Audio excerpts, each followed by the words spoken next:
Alright, we'll try this again. My mic went bad, so that ain't working.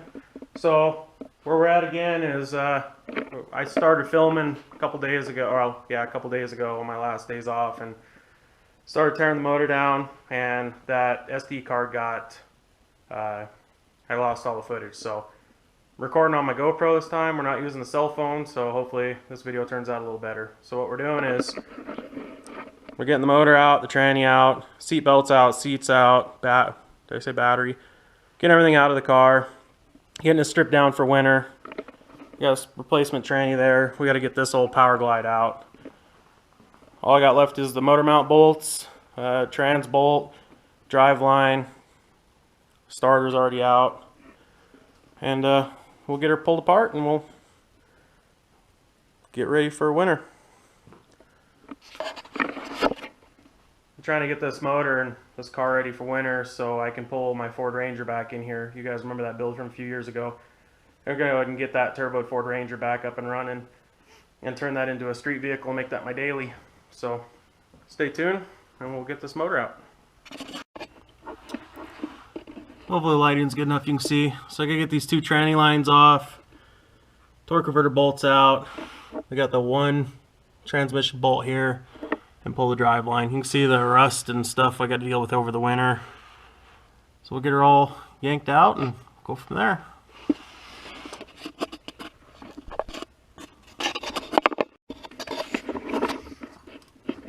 As you can see, we got some leaks here. And then here's the hole in the oil pan. We got a patch. It's just a little pinhole. I don't know what that's from. I got a dent here. And this is another hole that's leaking that we've patched with a welder, but it's time for a new oil pan. And as far as the torque converter goes, I just got some bolts in it, so I got one left. Best thing to do is get a pry bar and just get it in the teeth and walk it around. But we'll get that last bolt out, go up, do the bell housing bolts, and she's ready to come out. Well, and motor mount bolts. Alright, after a hell of a struggle and dropping the camera about 7 times, getting tranny fluid in my eye, farting around, we got the bottom 4 bell housing bolts, torque converter bolts, tranny cross member bolt out. So all we got left, I pulled some exhaust manifold bolts out too, from the manifold to the tube. So pull off these bell housing bolts and 2 motor mounts and she comes out.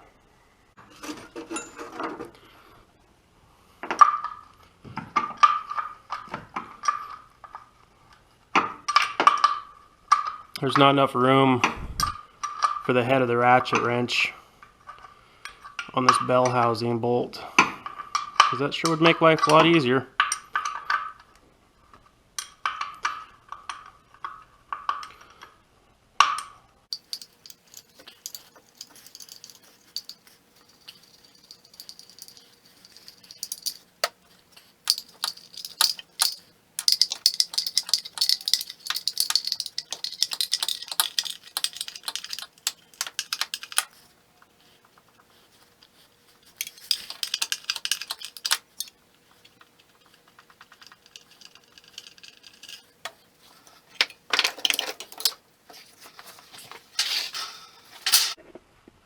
Alright, I'm going to put it on time lapse. I can only fiddle fart with the camera so much.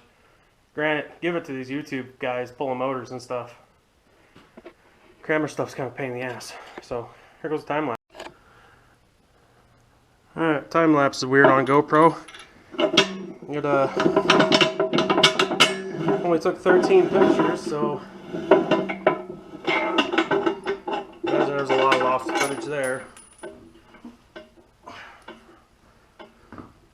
Alright, let's speed this up and do it this way.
Well, there's a valuable little lesson.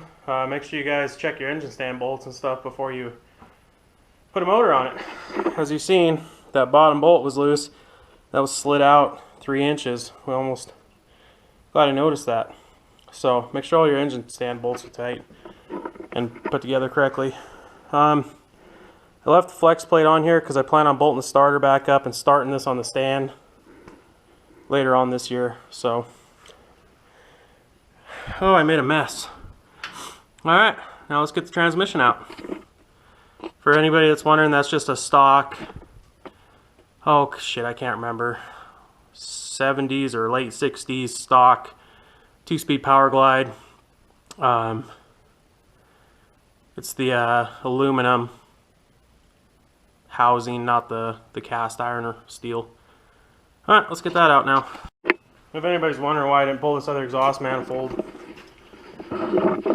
this bolt right here, I don't know if you can see it, that bolt right there is touching the pipe and I can't get this nut off, so I think this is all bent. We'll have to, it don't matter. I got brand new manifolds over there in a box, so alright, training time. This will be easy. I already undid all the bolts while I was down there, so just gotta take a pair of dikes, get this tranny cooler unzip stripped from everything, and then I can just reach in there and I'm just gonna lift it out, bring it out the front. Be a lot easier.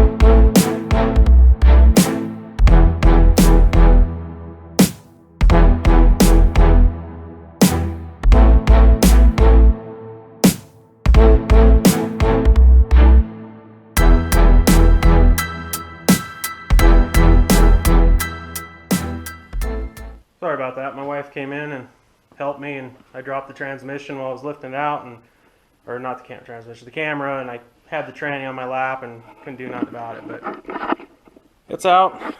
I got it sitting in the cross member, and I was stuck in there, so I just kind of sat in there, climbed out, and then I got some chains and grabbed the hoist and pulled her out. Ain't nothing special, just a stock 2-speed Power Glide with a manual valve body. See where the leak was leaking here. It looks like it was leaking here.